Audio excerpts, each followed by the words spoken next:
I'm here at Wanderlust 2010 in Squaw Valley, super beautiful. And I'm happy to be here.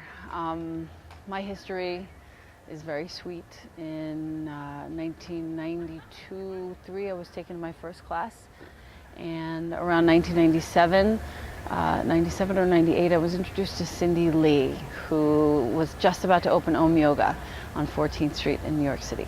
And she gave me my first teacher training, and it was awesome.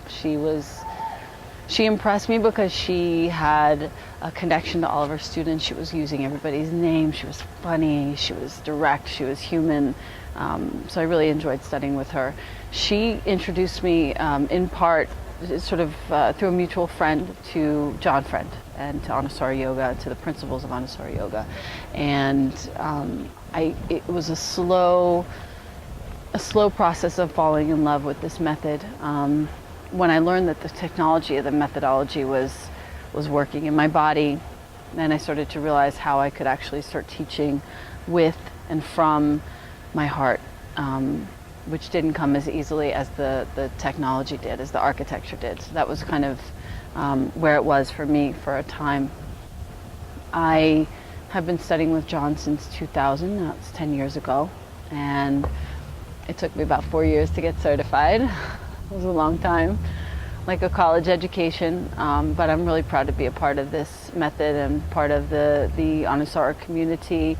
I like to welcome everybody to my classes. One of the things that I'm really passionate about in my teaching is to make sure that it's not just Anusara people who can take my class. You know, I want to welcome everybody to come and check out the principles and feel how they play out in their bodies, so that they can actually learn not only the technology and really get somewhere progress-wise in their poses, but they start to feel comfortable talking about from, with, to their heart.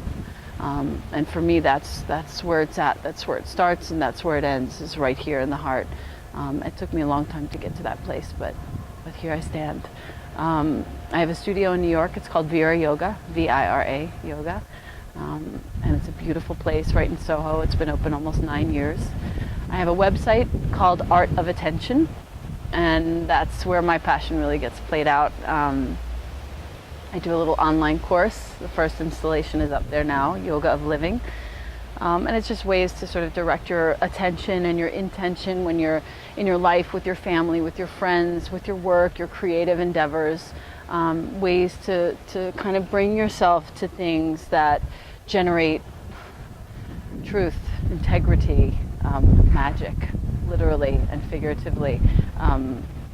For me, it's been working really beautifully for a long time, so I wanted to share it with people in a way that was super accessible. I think the best advice that I could give to an upcoming teacher would be to stay with your vision. Whatever your vision is, whatever your particular sort of voice is, whatever you really feel like you can offer to your students, to the world, to the practice at large, do not lose sight of it. Stick very close to it and gather around you people who support you in that vision.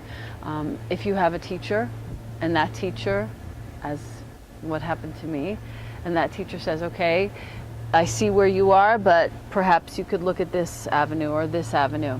This happened to me in 2002 when I was studying and wanting to be an Anusara teacher, and all of a sudden I had two of my closest teachers right on top of me saying, you know, you're not focused and you're not really there with us.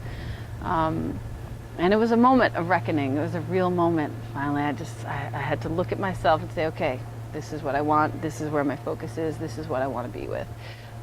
If that moment comes in your teaching with your teacher or with yourself, stay the course. You know, you will find that people are magnetically attracted to you telling the truth.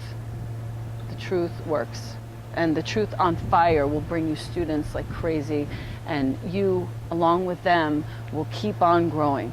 It's not just about you and getting a whole bunch of people to come to your class. It's actually about you with your students all together, growing together.